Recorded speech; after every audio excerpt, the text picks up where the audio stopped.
एक बार महात्मा बुद्ध एक गांव में अपने शिष्यों सहित घने पेड़ की छांव के नीचे बैठे थे। आसपास के गांवों से बहुत से लोग अपनी मानसिक समस्याएं लेकर महात्मा बुद्ध के पास आ रहे थे। जीवन में गरीबी और दुख का असली कारण क्या है? जी हाँ मित्रों, आज का कहानी का शीर्षक यही है। महात्मा बुद्ध उन सब की मानसिक परेशानियों का समाधान देते। सब लोग खुशी खुशी अपनी समस्याओं का समाधान पाकर वहां से लौट रहे थे। वहीं से कुछ दूर बैठा लोगों को बुद्ध के पास जाते देख एक दुखी भिखारी अपने भाग्य को कोसता हुआ यही सोचने लगा कि अभी कुछ देर पहले तो ये लोग दुखी मन से मुंह लटकाए उन महात्मा के पास गए थे और अब इतना खुश होकर कैसे वापस लौट रहे हैं। आखिर इसके पीछे मजरा क्या है? जरा मैं भी जाकर देखूं कि ओ महात्मा ऐसा कौन सा खजाना बांट रहा है इन लोगों को। वे इतने प्रसन्न हुए कि उनके चेहरे लाल हो गए।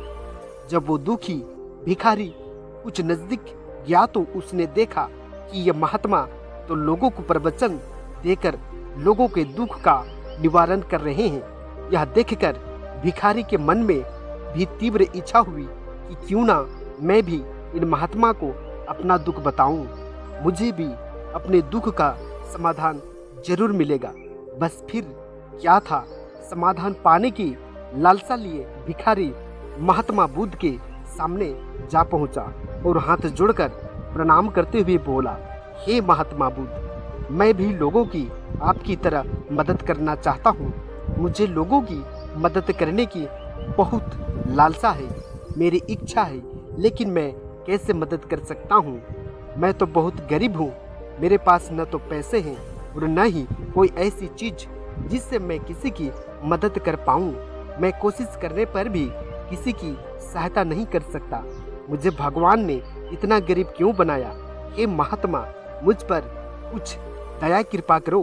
इतना बोलते ही भिखारी रोने लगा। तब जाकर महात्मा बुद्ध बोले, आप बहुत अज्ञानी हैं, क्योंकि आप अभी तक इस भ्रम में जी रहे हो कि तुम्हारे पास कुछ नहीं है, जबकि दूसरों को कुछ देने के लिए तुम्हारे पास बहुत कुछ है। तुम बिना धन और वस्तु के भी दूसरों की मदद कर सकते हो।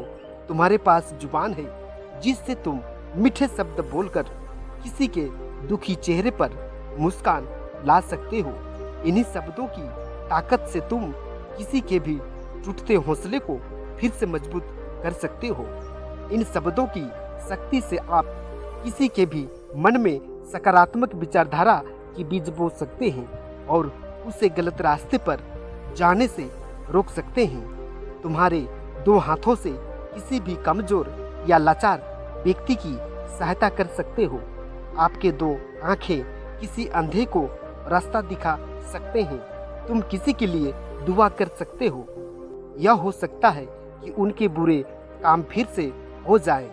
आप किसी के अच्छे स्वास्थ्य की कामना कर सकते हैं, लेकिन अज्ञानतावश तुम अब तक इस बात को समझ नहीं पाया और इसी भ्रम में अब तक जीते रहे हो कि तुम्हारे पास मदद करने के लिए कुछ नहीं है।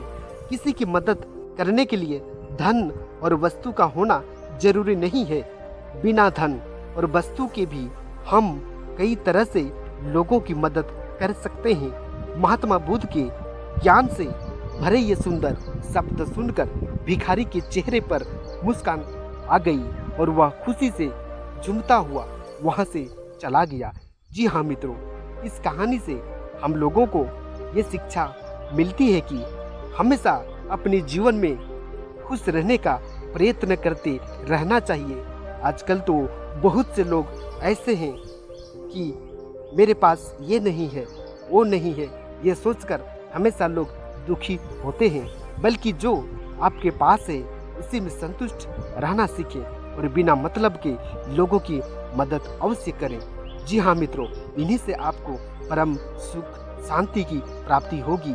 जी हाँ, आज का कहानी वीडियो आप लोगों को कैसा लगा? मुझे उम्मीद है बढ़िया लगा होगा। जी हाँ मित्रों, आज का कहानी वीडियो में इतना ही। आप लोगों को बहुत बहुत शुक्रिया, धन्यवाद।